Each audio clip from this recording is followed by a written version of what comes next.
Para el día de hoy tenemos la meditación en el libro de Job, el capítulo 2. Y nos llueve sobre mojado porque en el capítulo 1 ya nos encontramos ante la situación en la que se responde la pregunta: ¿por qué los buenos experimentan malas cosas? ¿Por qué los justos sufren? Y la respuesta de este libro, la enorme respuesta de este libro, tan simple pero tan profunda y tan importante para ponernos los lentes adecuados, para mirar con estos ojos la Biblia entera, para no llegar a utilizar la Biblia para herir a otros, para herirnos a nosotras, a nosotros mismos, para no utilizar la Biblia como una justificación para la agresión, una justificación para un control, un orden o un momento en el que la persona que de por sí está sufriendo, aparte tiene que añadirle culpa a lo que está sucediendo. Entonces es una gran verdad la que esconde el libro de Job. Lo seguimos estudiando como uno de los libros o uno de los pasajes que están incluidos en la Biblia y que resultan ser una agradable contradicción.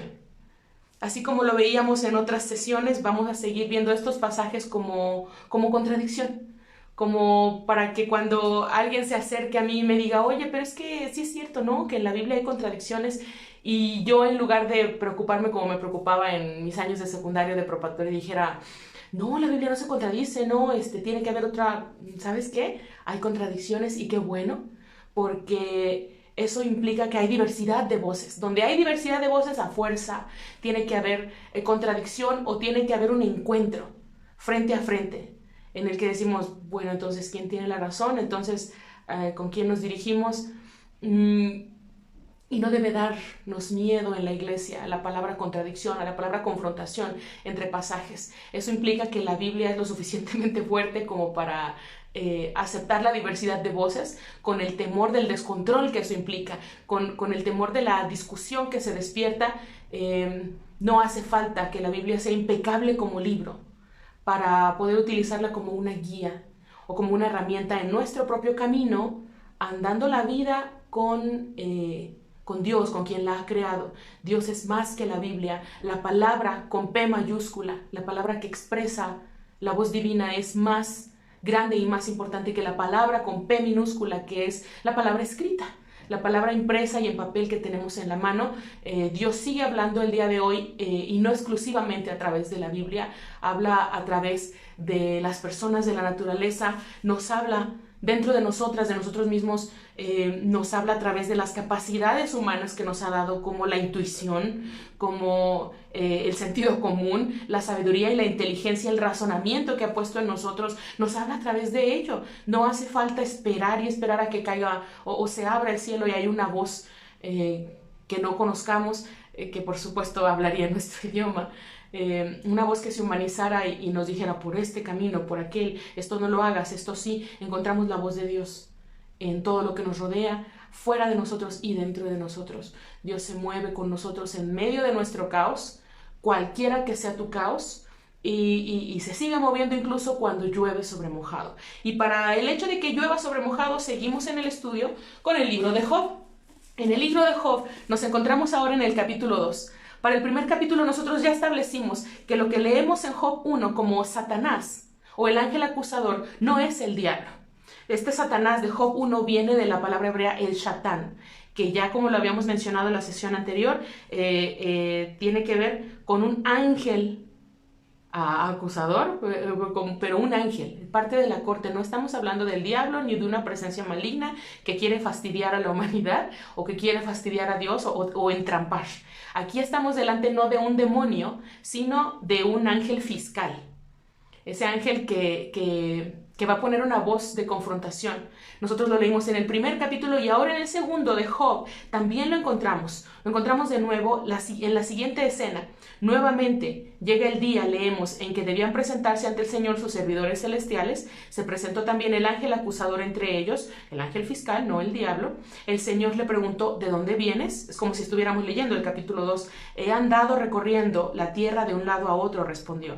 Entonces el Señor le dijo: ¿te has fijado en mi siervo Job? No hay nadie en la tierra como él, que me sirva tan fielmente y viva una vida tan recta y sin tacha, cuidando de no hacer mal a nadie. Y aunque tú me hiciste arruinarlo sin motivo alguno, él se mantiene firme en su conducta intachable. Vayamos un poco atrás y recordemos que en el capítulo 1 podemos leer todas las calamidades que sufre Job una tras otra. Viene una persona tras otra para avisarle: se cayeron las paredes y el techo y mataron a tus hijos, solo yo me salvé para venirte a avisar. No termina él y viene otro: alguien robó tus camellos, mató a todos los cuidadores y solo me escapé yo para avisarte. Y luego otro con las ovejas y otro con las asnas, y como nosotros lo encontramos, una noticia tras otra, una noticia negativa tras otra, y a este hombre le llueve sobre mojado, pierde todas sus posesiones, pierde a su familia, a sus hijos, y se encuentra en una situación de total crisis. Pero al final del capítulo 1, Job dice: se levantó y lleno de dolor, se rasgó la ropa, se rapa la cabeza, se inclina en actitud de adoración y dice: desnudo vine a este mundo y desnudo saldré de él. El Señor me lo dio todo y el Señor me lo quitó. Bendito sea el nombre del Señor. Así pues, a pesar de todo, Job no pecó ni dijo nada malo contra Dios. Así que volvemos al capítulo 2 después de haber recapitulado todas esas pérdidas, esas catástrofes, una tras otra que vive esta persona. Y entonces Dios vuelve a hablar bien de él. En este relato nos quieren dejar bien claro: a pesar de toda esa calamidad, Dios sigue consciente. Incluso en el cielo se sabe de la bondad de Job, de la fuerza del espíritu de Job y de su fidelidad. Y entonces nos encontramos a Dios presumiéndolo de nuevo delante del ángel acusador, y el ángel acusador nuevamente vuelve a hablar y dice: mientras no lo tocan a uno en su propio pellejo. Estamos leyendo en la Biblia Dios habla hoy, esa versión, me encanta. Mientras no lo tocan a uno en su propio pellejo, todo va bien. El hombre está dispuesto a sacrificarlo todo por salvar su vida. Fíjese qué tipo de ángel fiscal, ¿verdad? Muy, muy buenos argumentos. Pero tócalo en su propia persona y verás cómo te maldice en tu propia cara. Eso es Job capítulo 2. Estamos en el versículo 4 y 5. Ese es el argumento del ángel fiscal. Nuevamente suena como: ¡qué desgraciado, de verdad! ¿Cómo es posible que, viendo esta situación en la que él se encuentra, cómo es posible, si nosotros nos lo apropiáramos, que viendo cómo me va, que viendo en qué situación me encuentro, la que sea que tú estés experimentando, que llene el blanco en esa frase, no voy a dar ejemplos ni nada, cómo es posible que viéndome en esta situación seas capaz de decir: pues mira, como no está tosiendo, como puede caminar, ve y escucha sin dificultad, mientras no le toquen a uno el pellejo? ¿Qué clase de alma tienes que ser, no? Para decir: pues ni que fuera para tanto, más le falta, otros están sufriendo más. Fíjese qué manera de poner sal en la herida, ¿no? O limón o lo que sea que arda en la herida. Es una cosa bien impresionante. Y si nos identificamos con esta situación, con esta persona, de verdad que debe dar mucho coraje, ¿no? Que haya este tipo de argumento. Por otro lado, yo quiero presentarte la idea de que, aunque podamos interpretarlo así, como un ángel fiscal bastante desgraciadito, por abrir la boca de esa manera, qué feo que seas así. Por otro lado, podemos ver esto como una manera de expresar en el relato, a través de estos personajes, esta situación de autocrítica y de autoanálisis, y de decir: ¿sabes qué? Pues por muy crítica que sea esa situación, seguramente no es suficiente para quebrarlo.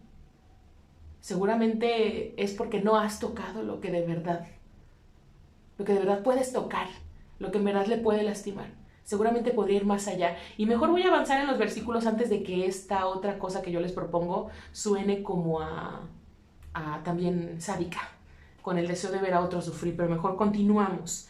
Y entonces dice: el Señor responde al acusador en el versículo 6: está bien, haz con él lo que quieras, con tal de que respetes su vida. Nuevamente, límites, frontera. El acusador se alejó de la presencia del Señor y envió sobre Job una terrible enfermedad de la piel que lo cubrió de pies a cabeza. Entonces Job fue a sentarse junto a un montón de basura y tomó un pedazo de olla rota para rascarse las llagas. ¿Qué situación más tremenda? Ahora no solamente lo ha perdido todo en cuestión de lo material, ahora también ha perdido la salud. Y este hombre está enfermo de tal manera que no solamente está enfermo por dentro, y está dolido en su corazón, también su piel, lo que él puede ver por encima, es evidente La situación es totalmente evidente. Las llagas, la enfermedad de Job sentado en la basura y tallándose con un pedazo de olla roto para poder saciar un poco la comezón que dan esas llagas tan feas. Es un símbolo. Si te vas a identificar, si me voy a poder identificar con este relato, es un símbolo de cómo la situación puede ser a veces tan agobiante y sobrecoger a la persona de tal manera que incluso es visible. A veces uno va deprimido por la vida y tratando de arrastrarse hasta el trabajo, arrastrarse hasta la escuela y nadie notarlo. Por fuera no se ve, por fuera no sabemos qué está sucediendo. Encontramos a Job en este relato, con este símbolo tan impactante que nos ofrece la historia de este libro, que es innegable para todo mundo. Es estar en una situación en la que ni siquiera podemos fingir porque es notorio para todos. Ya sea porque literalmente o físicamente es innegable, porque nuestras heridas se notan en la piel, se notan en cómo nos movemos o tratamos de movernos, o simbólicamente, en cuestión de estar atravesando una situación que es tan evidente para todo mundo, o que todo mundo ya se enteró, que es algo que no podemos ocultar porque, aparte de estarlo experimentando, hay que considerar el hecho de, o no sea parte de nuestra mente, el hecho de que todo el mundo lo sabe, de que la gente se ha enterado. Y en una situación tan crítica, además tener la sensación de ser observadas, de ser observados por todo el mundo y de sentir que hablan de nosotros, que nos miran o con diferentes sensaciones. No hay ninguna que nos sacie porque por alguna razón, estando bajo esa situación crítica y de dolor, es más difícil identificar las miradas que nos observan con amor, que se posan sobre nosotros con cariño. Y es mucho más fácil imaginar las miradas y las voces que se posan sobre nosotros, ya sea con alegría, pensar que alguien se alegre o se alivie de nuestro malestar, o que nos vean con pena, que es algo que también nos puede molestar mucho a los seres humanos, a las personas nos puede molestar mucho que nos vean, que sepan nuestra situación y que nos miren con pena. Pobrecita, pobrecito, es que mira, y a quien le puede molestar mucho eso.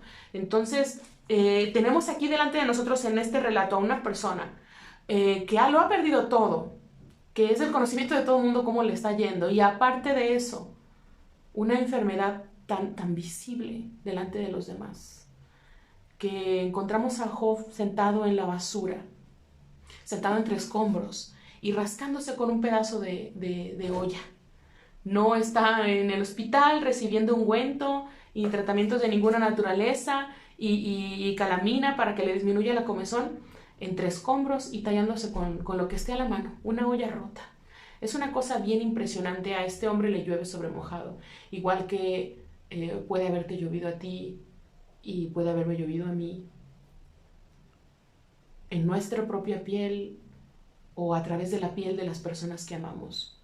Es muy difícil, lo hemos platicado entre colegas como enfermeras, es muy difícil recibir una noticia tras otra de nuestros colegas, de nuestras colegas muriendo, enfermos, y una noticia tras otra, y estar atravesando el duelo de alguna amiga que ahora está enferma o que ha fallecido, o que ha fallecido su familiar, y llueve sobre mojado, hermanos. Llueve sobre mojado cuando apenas estamos procesando la pérdida de una de nuestras niñas o de uno de nuestros jóvenes a manos del crimen organizado, a manos de la violencia de género.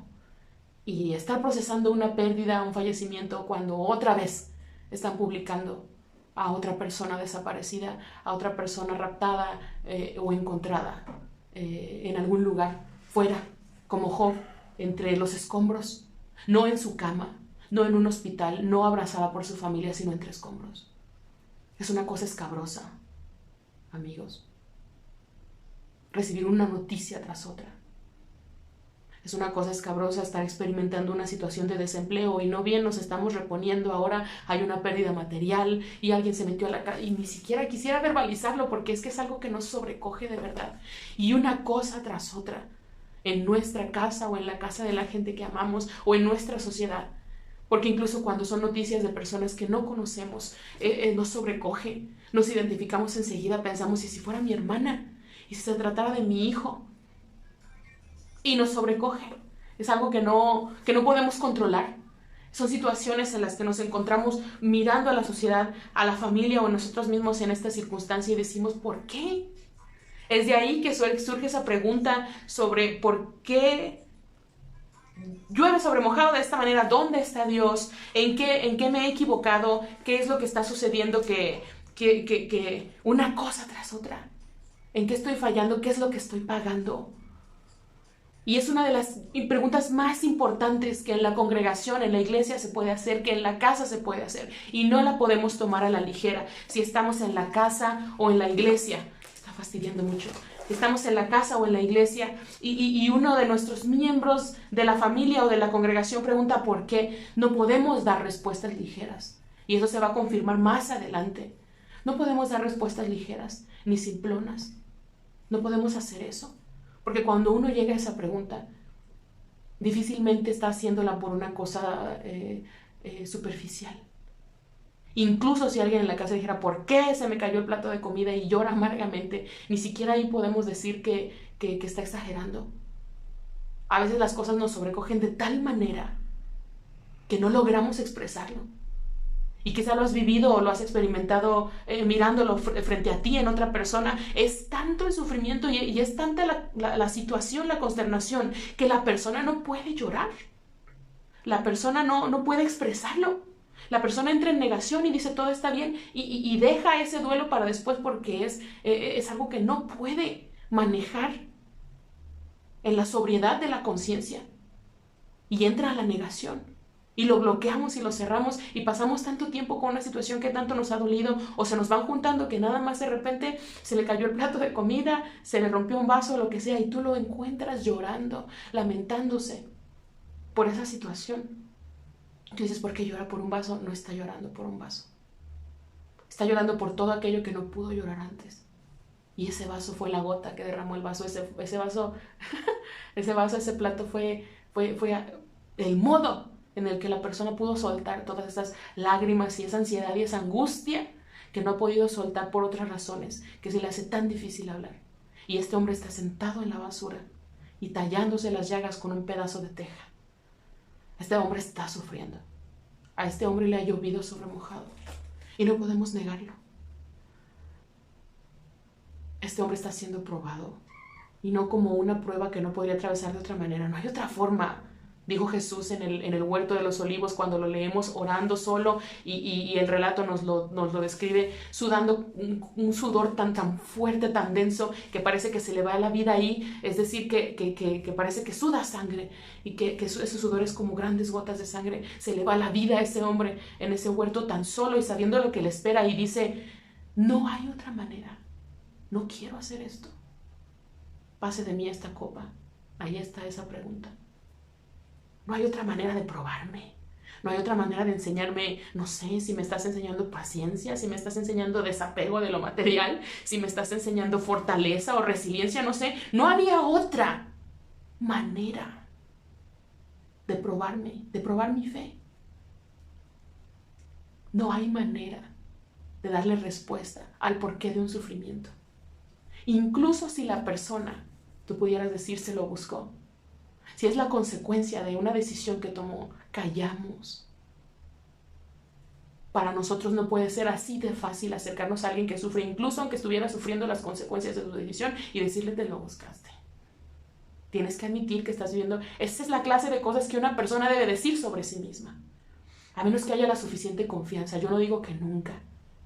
Debe haber momentos en los que la gente más cercana a uno puede ser capaz de decirles que tienes que transformar la manera en la que estás haciendo las cosas. Pero no cualquiera puede confrontar. No cualquiera debería confrontar. Porque confrontando cuando no es nuestra oportunidad de hacerlo y cuando no es nuestra decisión ni nuestro derecho incluso, confrontar a la persona, la regamos. Pero la regamos bien, pero bien gacho cuando damos nuestra opinión. Y no necesitamos meternos en la vida de nadie, vayamos a redes sociales. Tratamos de calmar la angustia social que estamos experimentando de que mueran nuestras niñas, nuestras mujeres, de que haya este tipo de violencia contra los más vulnerables. Y vienen cosas tan ridículas como caminaba a oscuras por calles abandonadas, vestía de esta o de aquella manera. Ve tú a saber si la provocó, si lo provocó. se lo tenía merecido por esto, por aquello. En la sociedad caemos también en la crisis de ver cómo nuestro entorno está en tal angustia, en tal alerta, que tratamos de calmar la culpa colectiva dando razones ridículas. Esto es una situación muy difícil en la que encontramos a Job ahora en la descripción de este relato y todo lo que podemos imaginarnos a partir de ello. En el siguiente versículo, Job, que estaba sentado junto a un montón de basura y tallándose, rascándose con una olla, un pedazo de olla viejo. En el versículo 9 ahora dice, pero su mujer le dijo, ¿todavía te empeñas en seguir siendo bueno? Maldice a Dios y muérete.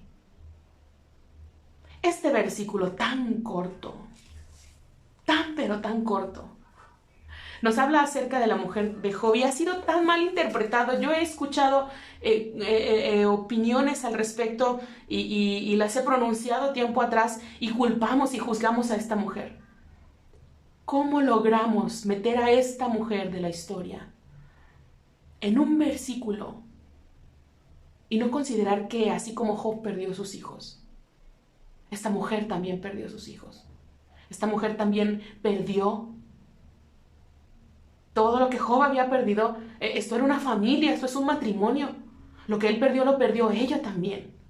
¿Cómo metemos a esta mujer en un solo versículo? Es como un personaje secundario del relato, pero no, los personajes secundarios no por eso son personajes menos importantes. Pero en este relato esta mujer está metida en un solo versículo, cuando perdió lo mismo que Job. No estamos seguros de si también la salud, porque el relato no nos lo dice, no nos da nada de detalles, solamente una opinión de esta mujer. He escuchado en sermones incluso a son de broma. Fíjate la clase de chiste en el que dicen Job estuvo en una situación de crisis tal que lo perdió todo menos a la esposa. Y hubo respuesta, hubo risas, ¿no? Esta mujer lo perdió todo también.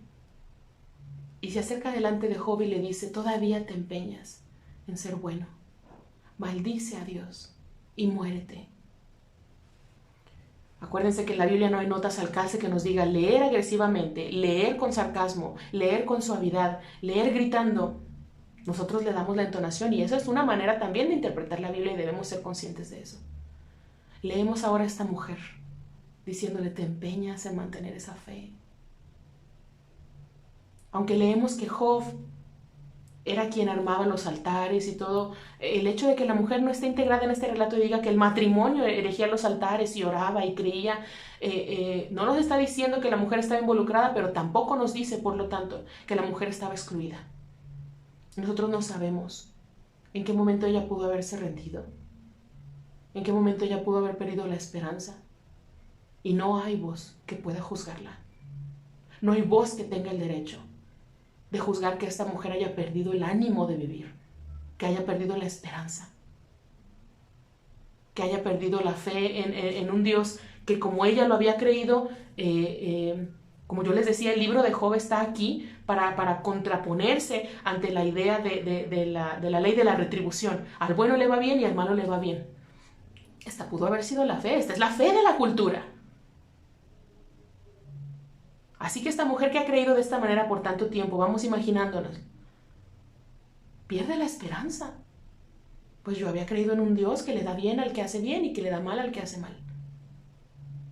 Esta mujer ha perdido la esperanza en este Dios. Cuando decimos que una persona ha perdido la esperanza o la fe, la creencia en Dios, o se ha ido de la iglesia, se ha retirado y ha dicho yo no necesito más de esta iglesia, no quiero saber más de Dios, no podemos recibirlo tan simple y enojarnos con la persona y decir ¿por qué estás falto de fe? ¿Por qué te vas? Es cuando más necesitas a la iglesia, es cuando más necesitas a Dios. Cada quien tiene sus procesos. Y Dios, como lo dije al principio, es más que nuestra idea de Dios. La palabra de Dios es más que la Biblia. La fe va mucho más allá que ponerla bajo reglas. No podemos medir la fe en función de cuántas veces va a la iglesia, si diezma, si ofrenda o no. No podemos medir eso porque la vida de cada quien está en un mundo de manera individual. que ni siquiera podemos hacer un análisis completo al 100 y estar seguros de opinar respecto de una vida que decide qué tanto comparte. Y quizá esta vida solamente dice, me voy de la iglesia, no quiero saber más de Dios. Es lo único que está compartiendo. No nos va a dar todas las razones, no quiere saber más de la iglesia. No nos va a explicar todo lo que está sucediendo. No le podemos juzgar tan fácilmente por decir, no quiero saber más de tus oraciones.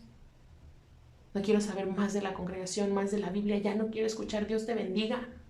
No quiero nada de eso. Y no nos va a compartir la profundidad de lo que está sucediendo. Y no debe darnos miedo. Así como el hijo pródigo, en el relato del hijo pródigo, Dios nos enseña en este relato, al decir Jesús, el reino de los cielos es semejante a un padre que bendice a sus criaturas en su salida y en su regreso. No lo lanza desheredándolo y diciéndolo, no tengo más un hijo. Ni lo recibe diciendo, te lo dije. Ya sabía yo, para eso me gustabas. No encontramos eso en el relato del hijo pródigo. No debemos tener miedo en exceso. No debemos llenarnos de ansiedad si nos da preocupación. Cuando se va de la iglesia, cuando se va diciendo que se va de Dios, cuando se va de la casa. Nos preocupa, nos angustia, pero no podemos cargar con eso, como si al irse se fuera también de la presencia de Dios, que está en todo lugar. Que aunque ya no se encuentre con esa persona en la iglesia o en la casa, o en cierta religión, lo encontrará en otro lado. Porque Dios no cabe en nuestra iglesia, no lo podemos aprisionar ahí, como para decir, aquí está la verdad, aquí está Dios, y si no estás aquí, no estás con Dios. Y no lo decimos. Son como conclusiones que sacamos de manera indirecta. Esta mujer puede haber dicho, maldice a Dios, y como muchas personas podrán o podremos haber dicho. Y maldecir a un Dios, y nosotros tener la conciencia de que enseñamos a oscuras, que tenemos ciertas nociones, pero no lo conocemos todo. Y no podemos predicar a un Dios enorme, a un Dios que va más allá de todo, que todo lo llena, que todo lo ha creado, lo que conocemos y lo que no conocemos, y después contradecirnos a nosotros mismos y decir, es que a este Dios ya no está con él, es que este está negando a Dios y Dios lo va a abandonar, es que, ¿cómo podemos meter a Dios en una caja, en un argumento? El padre del relato del hijo pródigo bendice a su criatura en su salida y en su entrada. Con miedo, con temor de que quizá no regresa porque afuera es violento y este niño es inexperto. Pero lo espera todos los días, con la confianza de que va a regresar. Y a veces regresar no implica que regresamos al mismo sitio. No implica que regresemos a la misma iglesia. No implica que regresemos al mismo lugar o de la misma manera. Volveremos transformados. Dios nos encontrará donde nos tenga que encontrar. Así que leyendo a esta mujer diciendo, maldice a Dios, no hay manera de que podamos hacer caer maldición sobre un Dios tan enorme, sobre la voz creadora. Cuando la gente maldice a Dios, maldice al Dios que le han enseñado. Porque hay mucha gente maldiciendo a ese Dios que le han enseñado que es violento. Que es un Dios de orden, pero del orden de esa persona o de esa iglesia. Que es un Dios que controla y un Dios violento y un Dios que se las cobra, que se venga. Un Dios vengativo. Un Dios que detesta tanto la voz de la mujer, aunque la haya creado, que no le permite hablar en la iglesia, que no le permite expresar su opinión, que es inferior. Un Dios que es predicado, que desde el púlpito o desde los estudios bíblicos o desde las conversaciones sobre Biblia, donde sea que nos encontremos, dice, Dios mandó matar a esos pueblos porque pues no eran creyentes, tenían que ser eliminados. Vamos a ver si por esa razón logramos que la gente maldiga a Dios, porque predicamos un Dios así. Y si la gente le va a dar la espalda a ese Dios que predicamos, con esas características violentas, agresivas, que culpan, que agreden, que castigan, que abandonan, pues es normal que maldigan a ese Dios, que quieran alejarse de ese Dios. La mujer maldice, la mujer de este relato, maldice a ese Dios que le enseñaron, que bendice al que es bueno y que maldice a quien es malo. Esta pareja, este matrimonio está sufriendo no solamente en físico y en lo emocional, está sufriendo en lo social, porque toda la sociedad cree de esa manera, así que imagínate el murmuradero que debe haber. Algo hicieron. Fíjate que entonces no eran tan perfectos estos. Mírate, Jobcito. Ay, tan buena persona, ¿qué habrá hecho? Fíjate la clase de situación en la que se encuentra. Podemos culpar a esta mujer por decir, maldice a Dios y muérete. La otra razón por la que nosotros podemos encontrar a esta mujer como algo tan resaltable y no tan condenable es porque quizá tú y yo hemos estado en la misma situación. Si simbolizamos el maldice a Dios y muérete, ya no el maldice a Dios, ya lo platicamos, ahora el muérete. Porque también ese puede ser muy criticado. ¿Cómo le dices a tu esposo que se muera? ¿Cómo le dices a esta persona que no estás viendo? ¿Le estás deseando la muerte? ¿Qué es lo que está pasando? El que esté libre de haber estado en esta misma situación, que tire la primera piedra. Pero estoy segura que en algún momento, con lágrimas y con profunda tristeza, hemos visto sufrir a un familiar tanto, en la cama, en el hospital, que empezamos a dejar de orar porque Dios le sane y oramos porque Dios se lo lleve. Oramos porque su sufrimiento se termine. Porque si nosotros de verle, de acompañarle, sufrimos tanto, ¿cómo debe estar sufriendo? Y aguantando ahí en ese lugar. Que tire la primera piedra condenatoria quien nunca haya orado porque Dios termine el sufrimiento de alguien que amamos. Esta mujer ya no lo quiere ver sufrir. Ha atravesado por tanto con este hombre, en este matrimonio. Tantos hijos, tantos negocios, tantos días buenos y tantos días malos. Desde el tiempo en el que unieron su vida. Y ahora está este hombre lleno de llagas, sentado en la basura. Dime si podemos descartar que esta mujer lo amaba profundamente y no quiere verlo sufrir más.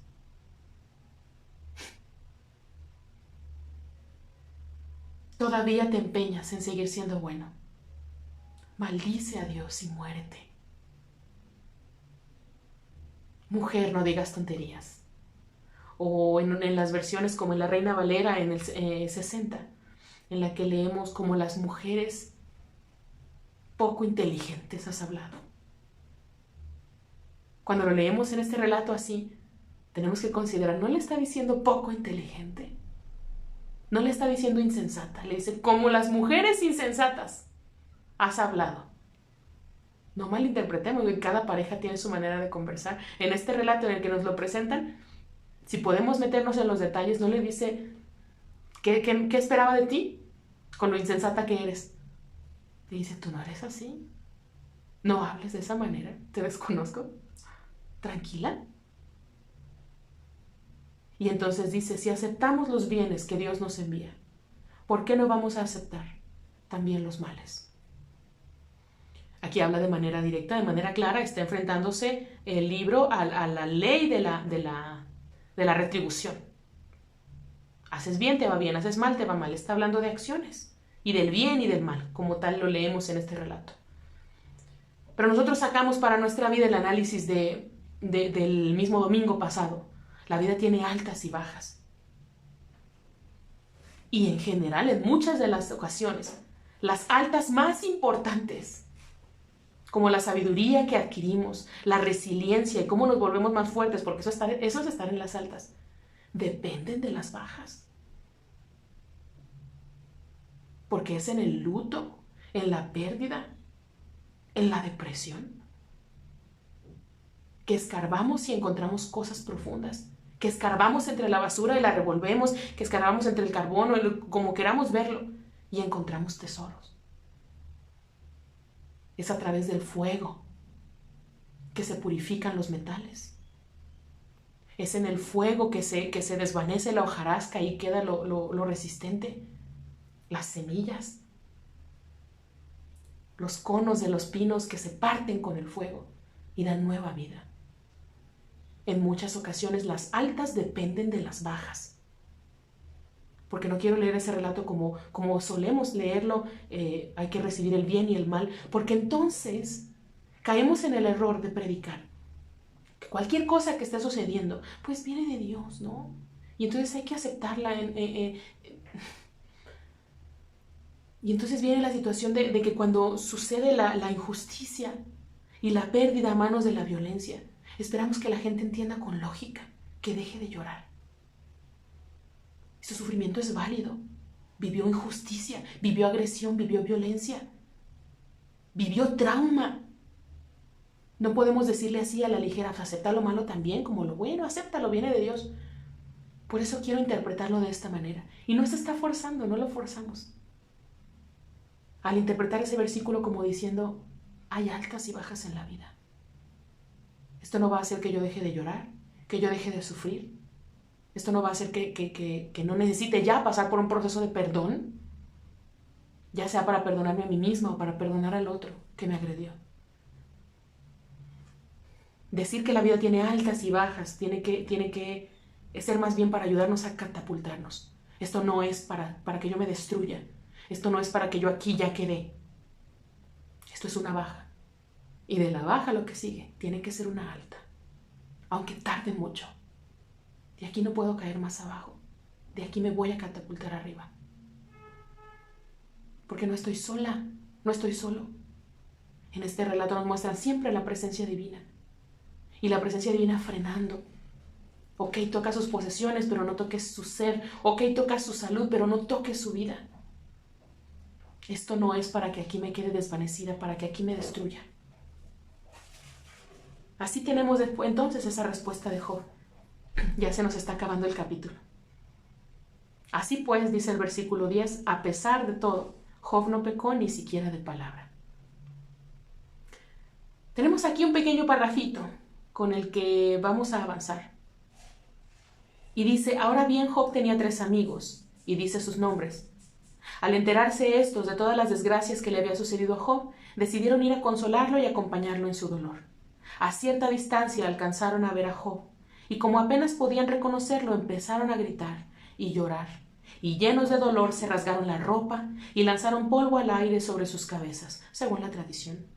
Luego se sentaron en el suelo con él, y durante 7 días y 7 noches estuvieron allí, sin decir una sola palabra, pues veían que el dolor de Job era muy grande para ser expresado con palabras.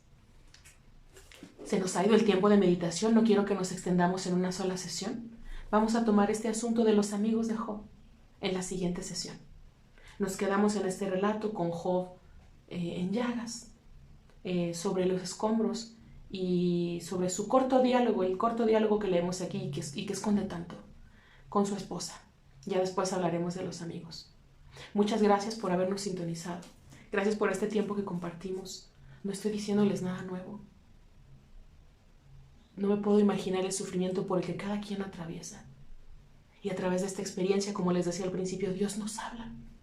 No solamente a través de la Biblia, y a través de la hermosura de la naturaleza nos habla también.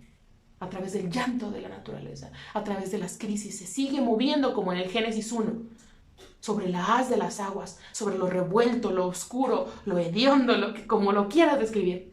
Ahí sigue la ruá, el aliento de vida.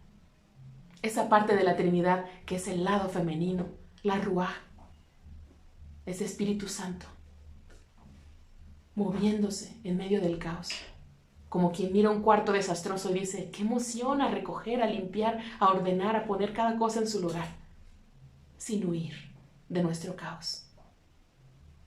Dios no se va a ir. Ni se va a ir de mí, ni de ti, ni de la persona que sigue asistiendo a la iglesia constantemente y ama reunirse y escuchar los sermones, y tampoco de la persona que dice, no quiero escuchar más de Dios, estoy harta de tu Dios, estoy harta de tu iglesia y de tu Biblia. Y Dios está con nosotros, en nuestras salidas y en nuestras entradas, en nuestro bienestar, nuestra riqueza, nuestra familia entera, y en la crisis que nos sienta en los escombros y nos tiene tallándonos las llagas con lo que sea que encontremos que nos alivie un poco. Y ahí está Dios todavía. Y no nos suelta. Y no nos ha soltado hasta el día de hoy. Y no hay razón para que nos suelte ahora.